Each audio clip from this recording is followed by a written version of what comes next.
আর মা মারা যাচ্ছে, আল্লাহ না করুক ওনার মা মারা গেছে কিনা আমি জানি না, আমার আমার আমি ডাউট, আমি সন্দিহান, তবে আমি আমার মনের কথাটা বলে দেই এবং প্রেডিকশন বা পারসেপশন যাই বলেন আমি বলে দিচ্ছি।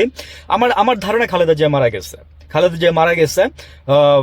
যেহেতু ওনাকে ওনার ওনার যে ডাক্তার যাইছে বলছে, কিছুদিন আগে বলছে যে খালেদা জিয়ার অবস্থা উন্নতির দিকে কিছুটা, কিন্তু কিছুদিন 2 দিন পরে আবার বলতেছে যে ওনাকে ভারতে নিয়ে যাওয়ার পরিকল্পনা চলতেছে। তো এখন কি নিউজ আসলে আমি জানি না।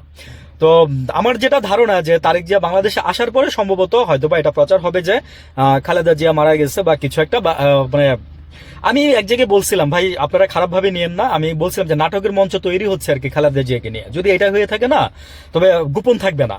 আর বাংলাদেশের মানুষ এই ব্যাপারে খুব অ্যালার্টও আছে, গোপন থাকবে না আপনারা যদি এই কাজটা করে থাকেন। আর এইটার যদি রাজনীতি নিয়ে ঢুকান, আমি বলতেছি না করতেছেন, এই এই এই যে খালেদা জিয়া ম্যাডামকে যদি রাজনীতি নিয়ে ঢুকান, হ্যাঁ, তাহলে এটা নিয়ে যদি রাজনীতি করেন আপনারা, এই যে ওনার মৃত্যুটা নিয়ে যদি করেন না, তাহলে বাংলাদেশ মানুষ যদি জানতে পারে, তাহলে আপনাদেরকে মনে করেন যে জাস্ট মুখটা ফিরাই নিবে। আর হাদির হত্যার বিষয়ে যদি আপনারা জড়িত থাকেন, তাহলে এই বিষয়ে মনে করেন যে আপনার মুখটা ফিরাই নিবে। এখন সরকারের কাছ থেকে বড় বড় মেসেজ আসতেছে।